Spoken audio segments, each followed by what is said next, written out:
Assalamualaikum warahmatullahi wabarakatuh. Perkenalkan, nama saya Igusti Alia Divana dari kelas 12 MIPA 2. Pada kesempatan kali ini, saya dan teman-teman kelompok 1 ingin menjelaskan tentang demokrasi Islam, bab yang keempat. Sebelum kita menjelaskan lebih rinci dan lebih jauh tentang demokrasi Islam, saya akan menjelaskan dulu apa itu demokrasi secara umum, general, dan internasional. Nah, yang pertama, demokrasi berasal dari bahasa Yunani, demos yang artinya rakyat atau khalayak manusia, dan kratos yang artinya hukum, kekuatan, atau kekuasaan. Secara etimologis, demokrasi berarti pemerintahan oleh rakyat. Demokrasi adalah bentuk maju atau sistematika dari cara-cara rakyat untuk bermusyawarah. Menurut asal katanya, demokrasi berarti rakyat yang berkuasa atau government ruled by the people. Demokrasi merupakan asas dan sistem yang paling baik di dalam sistem politik dan ketatanegaraan yang sekiranya tidak dapat dibantah. Demokrasi bermakna pemerintahan atau kekuatan rakyat, atau kita bisa disebut power of strength of the people.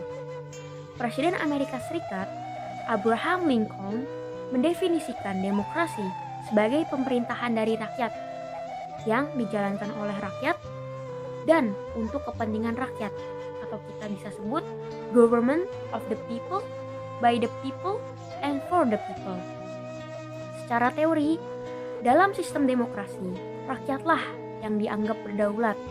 Rakyat yang membuat hukum dan orang yang dipilih rakyat haruslah melaksanakan apa yang telah ditetapkan rakyat tersebut. Demokrasi digunakan untuk mencapai kemajuan kemaslahatan bersama. Jelas, di dalam Islam ada prinsip bermusyawarah dalam memutuskan pengaturan hal-hal yang bersifat kepentingan umum. Selain itu juga, demokrasi juga menyerukan kebebasan manusia secara menyeluruh. Dalam hal ada 4 nih teman-teman. Yang pertama itu ada kebebasan beragama. Dan yang kedua ada kebebasan berpendapat. Yang ketiga ada kebebasan kepemilikan. Dan yang keempat ada kebebasan bertingkah laku atau berperilaku.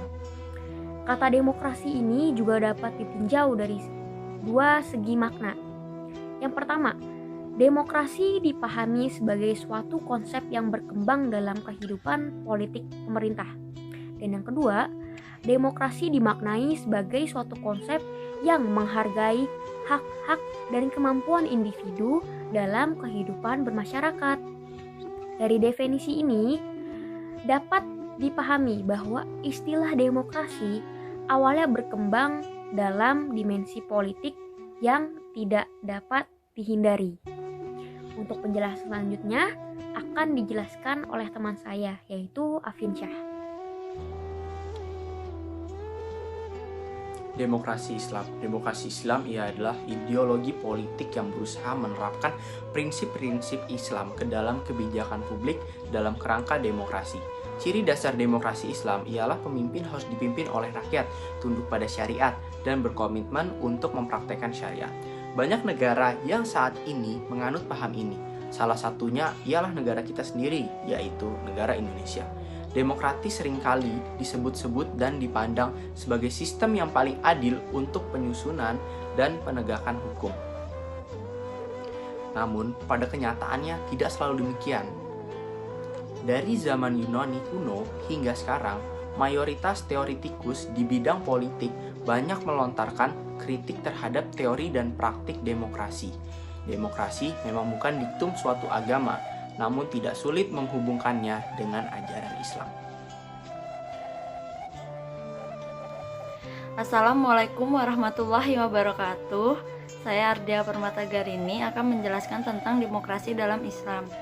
Demokrasi dalam Islam memiliki arti tatanan pemerintahan yang telah diatur oleh Allah dan telah tertuang dalam Al-Quran.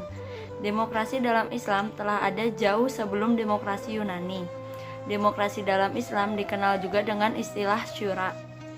Syura diambil dari akar kata yang awalnya berarti mengambil madu dari sarang lebah. Makna ini kemudian berkembang luas hingga mencakup segala sesuatu yang dapat diambil dari pihak lain, termasuk pendapat. Kitab suci Al-Quran memuji masyarakat yang melakukan musyawarah dalam urusan mereka dan memerintahkan untuk melakukannya dalam kehidupan rumah.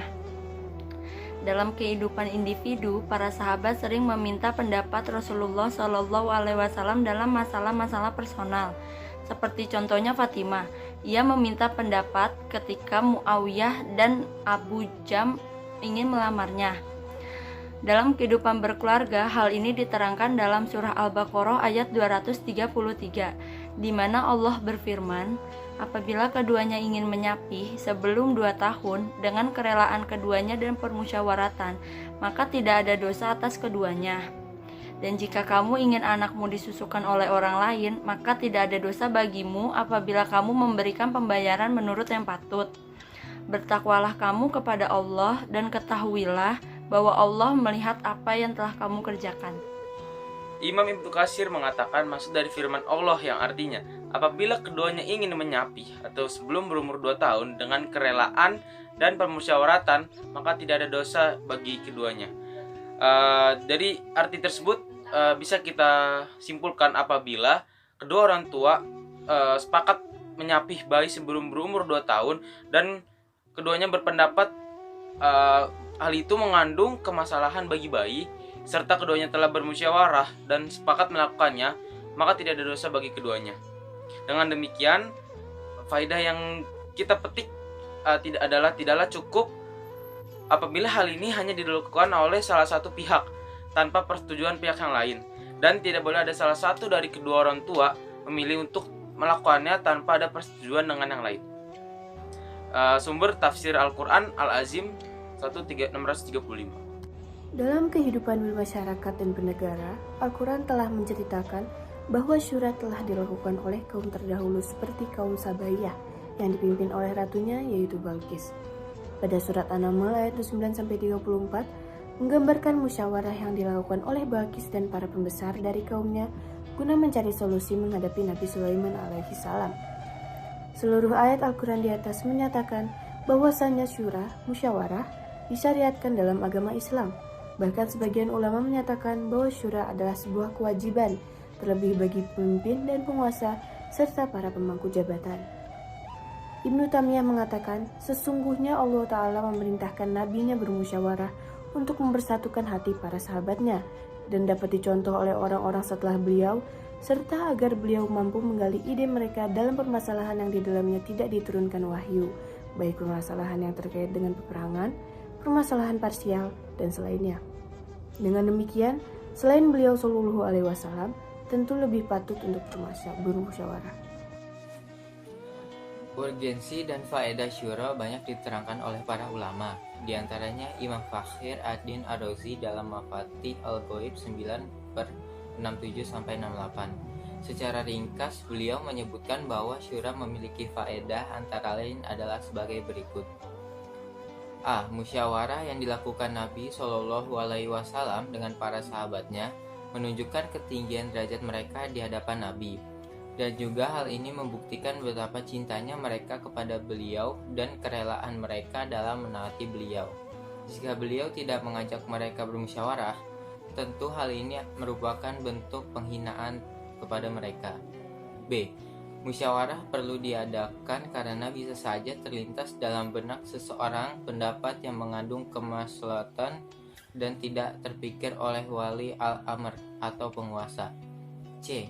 Al-Hasan dan Syufan bin Unayyah mengatakan, sesungguhnya Nabi diperintahkan untuk bermusyawarah agar bisa dijadikan teladan bagi yang lain dan agar bisa menjadi sunnah atau kebiasaan bagi umatnya. D. Syura memberitahukan kepada Rasulullah Shallallahu Alaihi Wasallam dan juga para penguasa setelah beliau mengenai kadar akal dan pemahaman orang-orang yang mendampinginya, serta untuk mengetahui seberapa besar kecintaan dan keikhlasan mereka dalam menaati beliau. Dengan demikian, akan nampak baginya ketingkatan mereka dalam keutamaan. Persamaan antara demokrasi dan syura. Dari beberapa definisi syura dan demokrasi di atas, dapat dilihat bahwa syura hanya merupakan mekanisme kebebasan berekspresi dan penyaluran pendapat dengan penuh keterbukaan dan kejujuran. Hal tersebut menjadi pertanda adanya penghargaan terhadap pihak lain, sementara demokrasi menjangkau ruang lingkup yang lebih luas. Kaidah demokrasi dalam Islam yaitu, yang pertama adalah kesetaraan, yang kedua adalah permusyawaratan. Prinsip musyawarah ini diperkuat dengan sunnah Nabi Muhammad SAW. Rasulullah bermusyawarah dengan para sahabat dalam suatu perkara yang tidak disebutkan dalam Al-Quran, dan yang Nabi sendiri tidak mendapat perintah langsung dari Allah. Maka hak para sahabat itu untuk memberi pendapat dan usulan di luar hal yang Nabi sendiri telah pastikan akan melakukannya. Adapun kaidah yang ketiga dalam demokrasi menurut Islam adalah ta'awun. Ta'awun adalah menyatakan adanya tuntutan untuk kerjasama demi kepentingan Tuhan dan kepentingan manusia sendiri. Sama halnya dalam nilai-nilai demokrasi, yakni menekankan kerjasama dan saling tolong-menolong. Kaidah keempat adalah taghyir atau perubahan. Dalam kaidah ini menyatakan bahwa manusia berperan besar dalam menentukan perubahan hidupnya. Demokrasi menuntut suatu perubahan sejalan dengan perkembangan kesadaran manusia yang selalu ingin mengadakan perbaikan. Prinsip demokrasi dalam Al-Quran.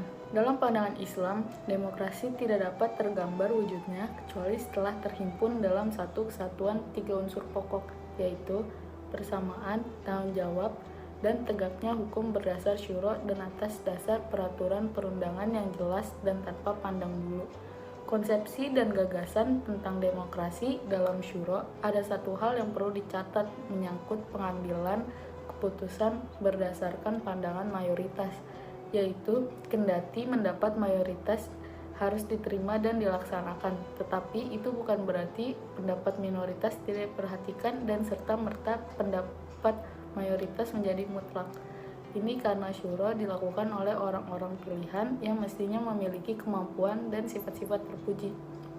Di antara petunjuk agama menyangkut sifat-sifat yang harus dipenuhi oleh manusia-manusia yang bertugas bermusyawarah itu antara lain akal sehat, pengetahuan, kelapangan dada, pengalaman, perhatian, ketulusan, dan takwa. Ciri-ciri demokrasi dalam Islam itu: 1. Demokrasi tersebut harus berada di bawah payung agama Allah, yakni agama Islam. 2. Rakyat diberi kebebasan untuk menyuarakan aspirasinya yang tentunya sesuai dengan nilai-nilai Islam. 3. Pengambilan keputusan senantiasa dilakukan dengan musyawarah. Pandangan ulama atau intelektual muslim tentang demokrasi. Yang pertama ada Abdul Alam Maududi. Al-Maududi secara tegas menolak demokrasi. Menurutnya Islam tidak mengenal paham demokrasi yang memberikan kekuasaan besar kepada rakyat untuk menetapkan segala hal. Demokrasi adalah buatan manusia sekaligus produk dari pertentangan barat terhadap agama sehingga cenderung sekuler. Karenanya Al-Maududi menganggap demokrasi modern atau barat merupakan sesuatu yang bersifat syirik. Menurutnya Islam menganut paham teokrasi atau berdasarkan hukum Tuhan. Yang kedua ada Muhammad Iqbal. Menurut Iqbal, sejalan dengan kemenangan sekularisme atas agama, demokrasi modern menjadi kehilangan sisi spiritualnya, sehingga jauh dari etika. Demokrasi yang merupakan kekuasaan dari rakyat, oleh rakyat, dan untuk rakyat telah mengabaikan keberadaan agama. Parlemen sebagai salah satu pilar demokrasi dapat saja menetapkan hukum yang bertentangan dengan nilai agama kalau anggotanya menghendaki. Karenanya menurut Islam tidak dapat menerima model demokrasi barat yang telah kehilangan basis moral dan spiritual. Atas dasar itu, Iqbal menawarkan sebuah konsep demokrasi spiritual yang dilandasi oleh etik dan moral ketuhanan. Jadi yang ditolak oleh Iqbal bukan demokrasinya, seperti yang dipraktikkan di barat. Lalu Iqbal menawarkan sebuah model demokrasi sebagai berikut. Yang pertama, tauhid sebagai landasan asasi. Yang kedua, kepatuhan pada hukum. Yang ketiga, toleransi sesama warga. Yang keempat, tidak dibatasi wilayah, ras, dan warna kulit. Yang kelima, ada penafsiran hukum Tuhan melalui ijtihad. Yang ketiga, ada Muhammad Imarah. Menurut Imarah, Islam tidak menerima demokrasi secara mutlak dan juga tidak menolaknya secara mutlak.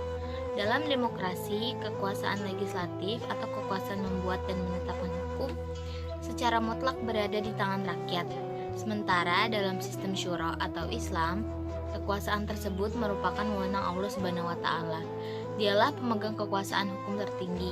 Wewenang manusia hanyalah menjabarkan dan merumuskan hukum sesuai dengan prinsip yang telah digariskan Tuhan, serta beristihad untuk sesuatu yang tidak diatur oleh ketentuan Allah Subhanahu wa taala. Jadi Allah Subhanahu wa taala berposisi sebagai al-syari atau legislator, sementara manusia berposisi sebagai faqih atau yang memahami dan menjabarkan hukum tersebut. Demokrasi Barat berpulang pada pandangan mereka tentang batas kewenangan Tuhan.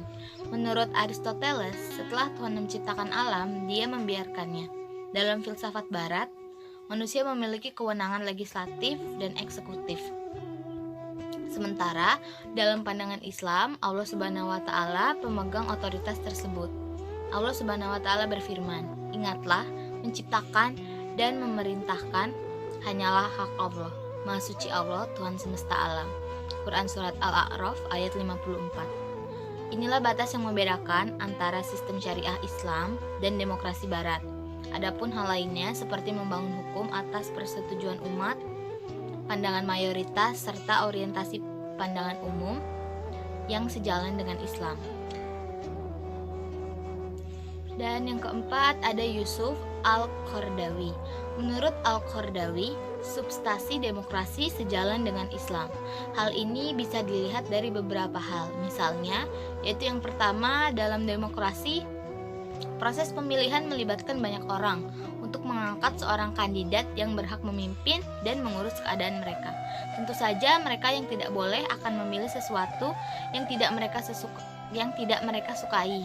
Demikian juga dengan Islam. Islam menolak seseorang menjadi imam sholat yang tidak disukai oleh makmum di belakangnya. Contoh yang kedua yaitu usaha setiap rakyat untuk meluruskan penguasa yang tiran juga sejalan dengan Islam. Bahkan amar ma'ruf dan nahi munkar serta memberikan nasihat kepada pemimpin adalah bagian dari ajaran Islam. Contoh yang ketiga yaitu pemilihan umum termasuk jenis pemberian saksi. Karena itu barang siapa yang tidak menggunakan hak pilihnya sehingga kandidat yang mestinya layak dipilih menjadi kalah dan suara mayoritas jatuh kepada kandidat yang sebenarnya tidak layak, berarti ia telah menyalahi perintah Allah Subhanahu wa taala untuk memberikan kesaksian saat ia dibutuhkan. Yang keempat, penetapan hukum yang berdasarkan suara mayoritas juga tidak bertentangan dengan prinsip Islam. Contohnya dalam sikap Umar yang tergabung dalam syuro. Mereka ditunjuk Umar sebagai kandidat khalifah dan sekaligus memilih salah seorang di antara mereka untuk menjadi khalifah berdasarkan suara terbanyak. Sementara lainnya yang tidak terpilih harus tunduk dan patuh. Jika suara yang keluar 3 lawan 3, mereka harus memilih seorang untuk diunggulkan dari luar mereka, yaitu Abdullah ibnu Umar. Contoh lain adalah penggunaan pendapat jumhur ulama dalam masalah khilafiyah. Tentu saja suara mayoritas yang diambil ini adalah selama tidak bertentangan dengan nas syariat secara tegas.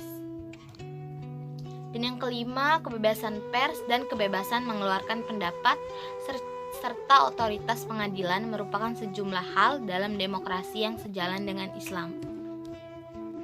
Salim Al-Bahasnawi.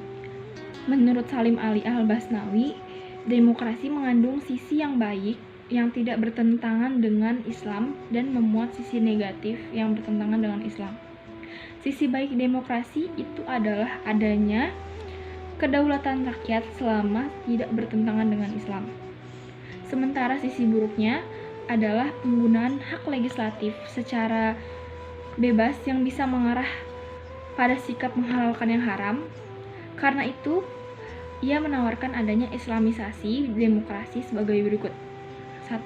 Menerapkan tanggung jawab setiap individu di hadapan Allah Subhanahu wa taala. Yang kedua, wakil rakyat harus berakhlak Islam dan dalam bermusyawarah dan tugas-tugas lainnya. Yang ketiga, mayoritas bukan ukuran mutlak dalam kasus yang hukumnya tidak ditemukan dalam Al-Quran dan Sunnah. Quran Surat An-Nisa ayat Surat An-Nisa 459 dan Quran Surat Al-Ahzab 3336. 4. Komitmen terhadap Islam terkait dengan persyaratan jabatan sehingga hanya yang bermoral yang duduk di parlemen. contoh demokrasi yang telah diterapkan oleh Rasulullah Shallallahu Alaihi Wasallam pada waktu menemukan strategi di Perang Badar Al-Qudra. Beliau berpendapat untuk memenangkan pertempuran, pasukan harus menguasai tempat tertentu. Tetapi kemudian ada seorang sahabat atau Khubab bin Mundur yang menanyakan kepada beliau, apakah hal ini pendapat beliau ataukah wahyu dari Allah? Beliau, bila wahyu maka tidak akan dibantah. Tetapi bila hal ini pendapat Nabi, maka Khubab mengusulkan untuk menempati sebuah wadi atau oase di medan Badar. Rasulullah kemudian menjelaskan ini bahwa hal ini adalah pendapat beliau pribadi, dan kemudian beliau menarik pendapatnya dan kemudian menerima pendapat Khubab. Sebab Khubab adalah orang yang tinggal di daerah tersebut dan merupakan orang yang paling kenal dengan medan pertempuran, seraya mengabaikan pendapat pribadi. Terima kasih. Terdapat sisi positif dan negatif dari demokrasi Islam, yaitu ada 8 sisi positif demokrasi, yaitu melindungi kebebasan individual, menjamin persamaan hak, mendidik rakyat jelata, mengembangkan karakter rakyat, memperkembangkan cinta tanah air, pencegahan pergolakan, menghasilkan kemajuan, dan menciptakan ketepatgunaan yang baik. Kelemahannya yaitu terdapat dalam konsepsi demokrasinya sendiri, yaitu prinsip kedaulatan di tangan rakyat yang diwujudkan dalam suara terbanyak. Prinsip mayoritas ini amat rentan tatkala pengusaha atau sekelompok akan merekayasanya dengan melalui propaganda, money politik, terus tindakan persuasif hingga represif agar mendukungnya. Jadi kesimpulannya adalah tidak ada celah untuk menyamakan antara sistem yang dibentuk dan diridhoi Allah SWT untuk seluruh hambanya dengan sebuah sistem dari manusia yang datang untuk menutup kekurangan namun masih mengandung kekurangan dan berusaha untuk mengurai permasalahan, namun dia sendiri merupakan masalah yang membutuhkan solusi, seperti yang terdapat di dalam Asyura wa Ad-Demokratiyah Al-Ghurabiyah halaman 32. Meskipun ada persamaan antara syura dan demokrasi sebagaimana yang dinyatakan oleh berbagai kalangan, namun terdapat perbedaan yang sangat substansial antara keduanya. Mengingat bahwa memang syura adalah sebuah metode yang berasal dari Rabb al-Bashar, Rabb manusia yaitu Allah SWT, sedangkan demokrasi merupakan sebuah pemikiran dari manusia yang lemah dan tentunya tidak lepas dari kekurangan. Nah, teman-teman, tadi kan kita udah dengerin nih penjelasan tentang demokrasi Islam itu apa. Sekarang kita akan mendengarkan atau melihat Quran atau hadis ayat-ayat Al-Quran tentang demokrasi. Ini dia. Assalamualaikum warahmatullahi wabarakatuh. Nama saya Genta Dwitra Cipta. Saya akan membaca surah Al-Imran ayat 159 yang menjelaskan tentang musyawarah. A'udzubillahi minasyaitonirrajim. Bismillahirrahmanirrahim. Fabima rahmatim minallahi linta lahum walau kunta fadzon gholizul qalbi lam faddu min haulika fa'fu anhum wastaghfir lahum wasawirhum fil amr. Faiza azamta fatawakkal ala Allah, inna Allaha yuhibbul muttawakkilin. Shadaqallahul azim. Artinya, maka disebabkan rahmat dari Allah lah kamu berlaku lemah lembut terhadap mereka. Sekiranya kamu bersikap keras lagi berhati kasar, tentulah mereka menjauhkan diri dari sekelilingmu. Karena itu, maafkanlah mereka, mohonkanlah ampun bagi mereka, dan bermusyawarahlah dengan mereka dalam urusan itu. Kemudian apabila kamu telah membulatkan tekad, maka bertawakallah kepada Allah.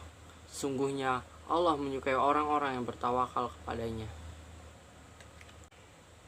Dari ayat ini, kita dapat simpulkan bahwa Rasulullah selalu mengedepankan musyawarah dalam berbagai urusan. Bahkan musyawarah atau syuro ini telah menjadi prinsip dalam sistem pemerintahan Islam. Saya akan membaca Quran surah Al-Baqarah ayat 30 sampai 32 yang menjelaskan tentang musyawarah. A'udzu billahi minasyaitonir rajim.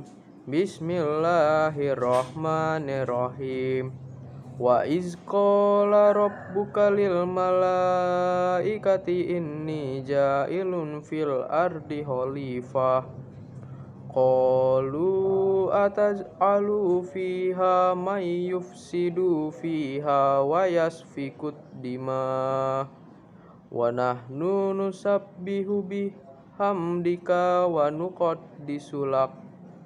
Qala inni a'lamu ma la ta'lamun. Wa 'allama Adamal asma'a kullaha summa aradahum 'alal malaikati faqala ambi'uni bi asma'iha ulai in kuntum shadiqin. Qalu subhanaka la ilma lana illa ma 'allamtana innaka antal alimul hakim. Shadaqallahul azim. Artinya, ingatlah ketika Tuhanmu berfirman kepada para malaikat, sesungguhnya aku hendak menjadikan seorang khalifah di muka bumi. Mereka berkata, mengapa engkau hendak menjadikan khalifah di bumi itu orang-orang yang berbuat kerusakan padanya dan menumpahkan darah, padahal kami senantiasa bertasbih dengan memuji engkau dan mensucikan engkau. Tuhan berfirman, sesungguhnya aku telah mengetahui apa yang tidak kamu ketahui. Dan dia mengajarkan kepada Adam nama-nama benda seluruhnya. Kemudian Tuhan memperlihatkan kepada para malaikat lalu berfirman, sebutkanlah kepadaku nama-nama benda, jika kamu memang benar orang yang benar. Mereka menjawab, Maha suci engkau, tidak ada yang kami ketahui selain dari apa yang telah engkau ajarkan kepada kami. Sesungguhnya engkaulah yang maha mengetahui lagi maha bijaksana. Bismillahirrahmanirrahim. Ya ayyuhan nasu inna khalaqnakum min zakari wa unsa wa ja'alnakum syu'uban wa qabaila lita'arafu. Inna akramakum indallahi atqakum. Innallaha alimun khabir. Arti dari surat Al-Hujurat ayat 13 yaitu, hai manusia, sesungguhnya kami menciptakan kamu dari seorang laki-laki dan seorang perempuan, dan menjadikan kamu berbangsa-bangsa dan bersuku-suku, supaya kamu saling kenal-mengenal. Sesungguhnya orang yang paling mulia di antara kamu di sisi Allah, ialah orang yang paling takwa di antara kamu. Sesungguhnya Allah maha mengetahui lagi maha mengenal. Bismillahirrahmanirrahim.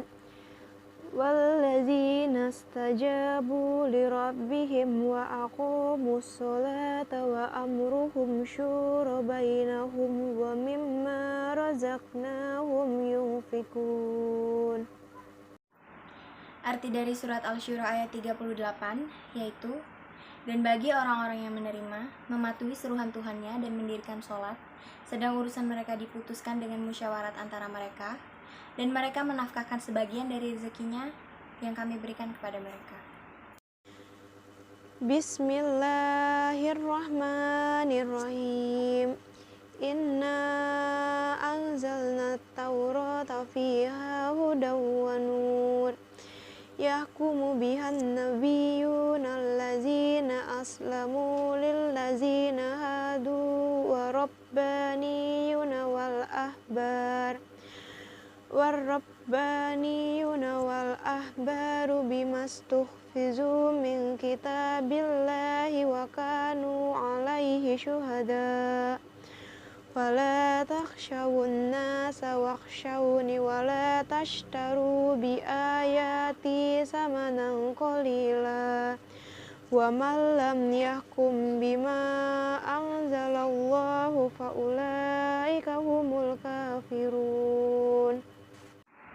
Arti dari surat Al-Maidah ayat 44 yaitu, sesungguhnya kami telah menurunkan kitab Taurat, di dalamnya ada petunjuk dan cahaya yang menerangi, yang dengan kitab itu diputuskan perkara orang-orang Yahudi oleh nabi-nabi yang menyerah diri kepada Allah, oleh orang-orang alim mereka dan pendeta-pendeta mereka, disebabkan mereka diperintahkan memelihara kitab-kitab Allah dan mereka menjadi saksi terhadapnya.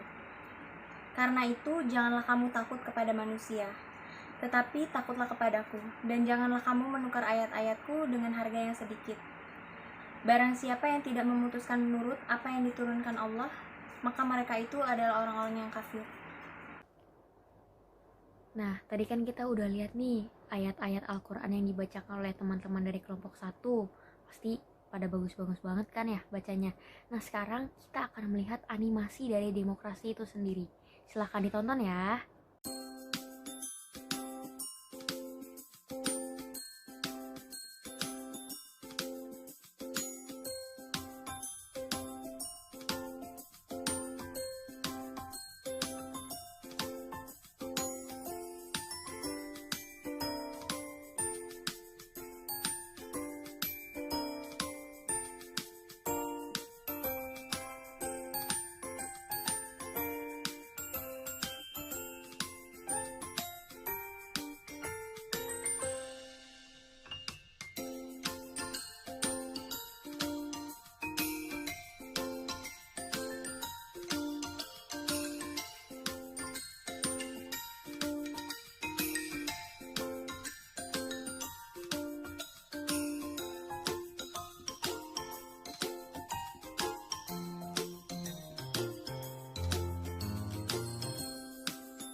kita udah dengerin nih video-video penjelasan dari teman-teman kelompok 1, murotal baca Al-Quran, sama animasi tentang demokrasi.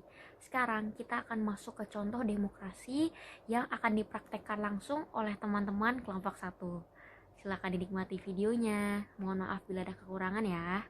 Assalamualaikum warahmatullahi wabarakatuh. Waalaikumsalam warahmatullahi wabarakatuh. Selamat sore warahmatullahi wabarakatuh. ibu-ibu semuanya. RT 10, salam sejahtera untuk kita semua. Maaf mengganggu waktunya karena pada rangka sore ini kita akan mengadakan pemilihan ketua RT 10 yang dimana ada 2 paslon, yaitu Bapak Andrian David Syahputra dan Bapak Baik Kaki. Nah, sebelum kita memulai rangkaian acara, alangkah baiknya kita berdoa menurut agama dan kepercayaan masing-masing agar pemilihan berjalan lancar dan baik, dan hasilnya juga menunjukkan yang terbaik. Berdoa menurut agama dan kepercayaan masing-masing, berdoa dimulai.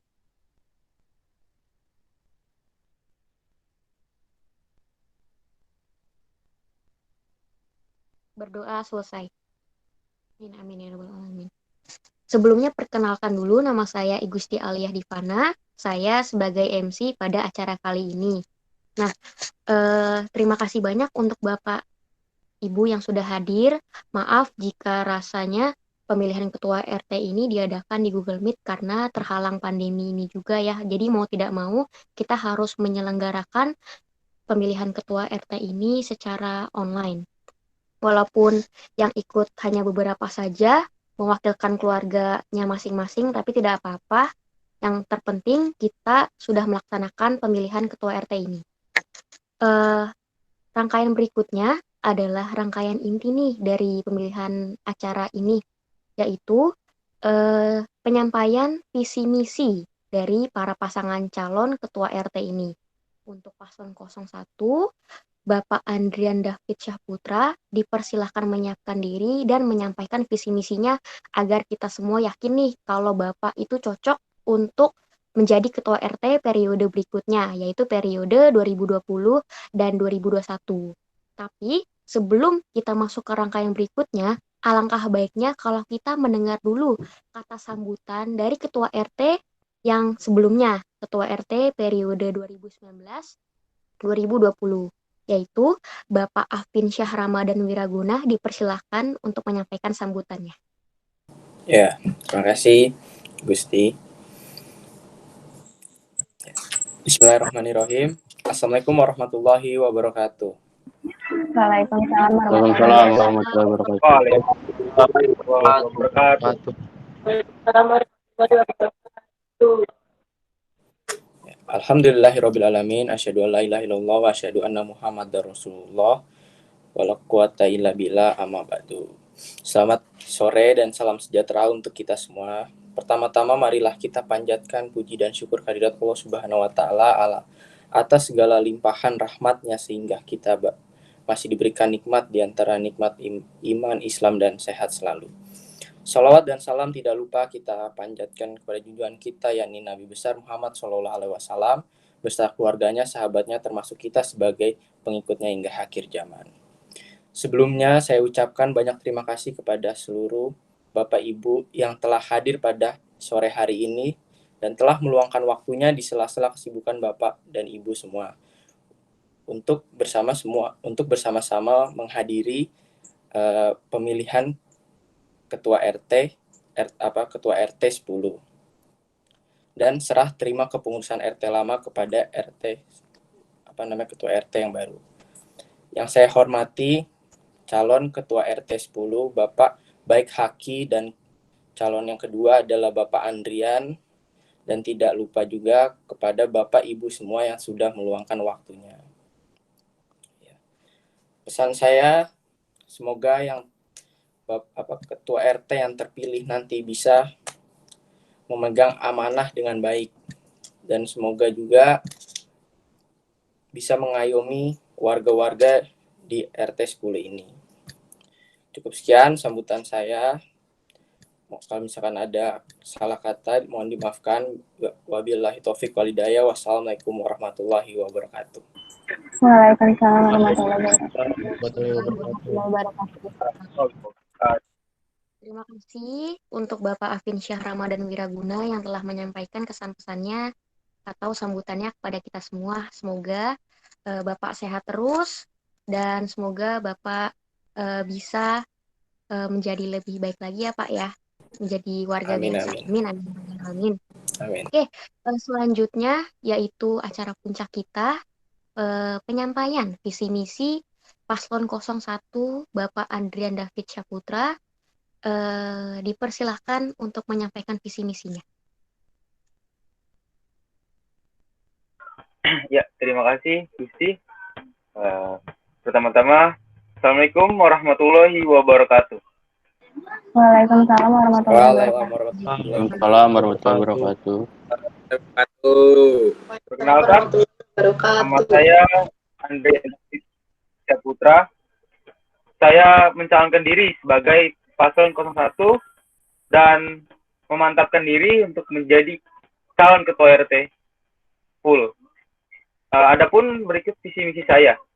Visi saya akan menjadikan RT 10 lebih bersifat sosial dan kekeluargaan, menjadikan kumpulan keluarga yang saling mendukung satu sama lain agar terciptanya suasana yang baik dan kondusif.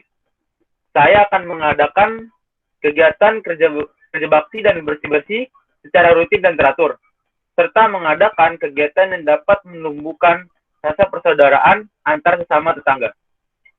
Adapun misi saya yaitu menjadikan RT 10 menjadi RT yang bersih, terhindar dari segala macam penyakit, serta menjadi RT percontohan dan tentunya RT yang kondusif.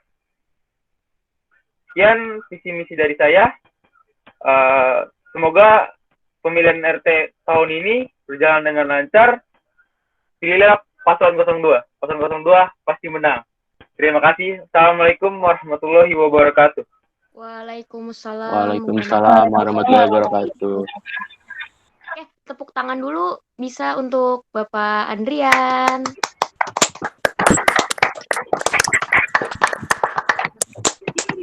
Oke, sudah. Wah, sangat bagus sekali ya Pak untuk visi misinya nih. Memajukan warga sekali RT 10 ini. Oke, untuk nggak kalah lagi nih untuk Paslon 02 yaitu Bapak Baik Haki. Dipersilahkan untuk menyampaikan visi misinya. Ya, terima kasih kepada Gusti. Pertama-tama, Assalamualaikum warahmatullahi wabarakatuh. Waalaikumsalam warahmatullahi wabarakatuh. Salam sejahtera bagi kita semua. Saya Baik Haki dari Paslon 02. Saya ingin mencalonkan diri sebagai ketua RT 10 ini. Saya memiliki visi dan misi sebagai berikut. Visi saya yang pertama, membentukkan kerukunan warga RT 10 dan memelihara lingkungan yang nyaman, aman, tentram, bersih, sehat, religius, dan serta membangun kerjasama lingkungan antara warga dalam pelaksanaan tanggung jawab. Yang kedua ada misi saya. Misi saya yang pertama, memberikan layanan yang terbaik kepada masyarakat dalam ruang lingkup masalah-masalah yang terjadi di wilayah RT 10. Yang kedua, memperkuat tali silaturahmi warga negara dengan masyarakat khususnya sebagai warga RT 10. Yang ketiga, membina dan membimbing generasi muda dalam meningkatkan akhlak bidang agama bekerja sama dengan majelis taklim. Terus yang terakhir, keempat, melakukan kebersihan antar warga melalui gotong royong untuk menciptakan lingkungan bersih, indah, sehat, dan sejahtera. Dari hal-hal tersebut, saya mencalonkan diri sebagai ketua RT 10. Saya harap kalian bisa memilih dengan bijak. Oke, slogan dari Paslon 02, Paslon 02 mensejahterakan warga. Oke, sekian yang bisa saya sampaikan. Wassalamualaikum warahmatullahi wabarakatuh. Waalaikumsalam warahmatullahi wabarakatuh. Tangan untuk Paslon 02 itu Bapak Bai. Nggak kalah keren sih. Nggak kalah keren ya dari Paslon 01. Semangat 02. Waduh, banyak sekali nih pendukungnya nih. Wah. Oke, selanjutnya yaitu puncak pada acara hari ini, yaitu kita pemilihan voting nih. Dan pemilihannya ini adalah nanti saya akan menyebutkan dari 1 sampai 3. Lalu untuk yang memilih paslon 01, kloter pertama silakan tunjuk tangan. Dan untuk selanjutnya, kalau sudah dihitung, turun lagi tangannya. Pas pemilihan selanjutnya paslon 02 ditunjuk tangan juga sama. Oke, kita mulai saja ya, karena waktunya juga udah sore. Untuk paslon 01, Bapak Andrian David Syaputra, Bapak Afin dipersilakan untuk memilih juga karena ini warga termasuk RT 10. Paslon 01, Bapak Andrian David Syaputra, yang milih pada hitungan ketiga, silakan tunjuk tangan.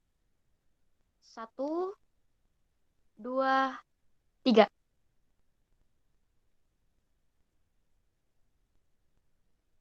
Tuh, sudah ada, wah banyak nih, banyak banget. Oke, hitung sebentar ya.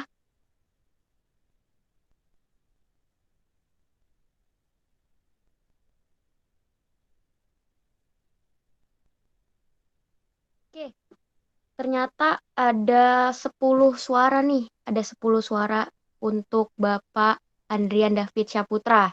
Ada Ibu Adinda, ada Bapak Alif, ada Ibu Ananda, ada Bapak Andi, ada Bapak Andrian juga sendiri, ada Bapak Anggi, ada Ibu Ardiah, ada Bapak Afin, ada Ibu Devin, dan ada Ibu Diah. Ya, ada 10 suara. Oke, untuk yang kedua, yaitu paslon 02, Bapak Baik Haki, dalam hitungan 1, 2, 3.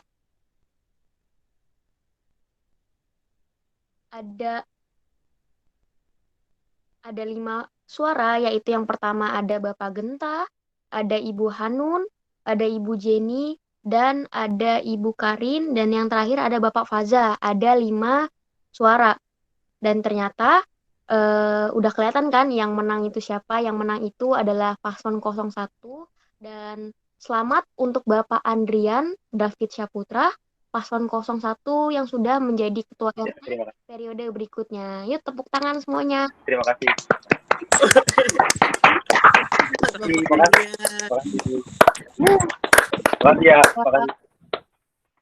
Sama-sama, Pak. Oke, untuk Bapak Baik Haki tidak usah berkecil hati karena nantinya Bapak Baik Haki dan Bapak Andrian akan bekerja sama, yaitu Bapak Andrian menjadi ketua RT dan Bapak Baik Haki akan menjadi wakil ketua RT-nya. Jadi kita nggak usah musuhan ya, menjunjung tinggi persaudaraan demi RT 10 warga yang lebih baik lagi.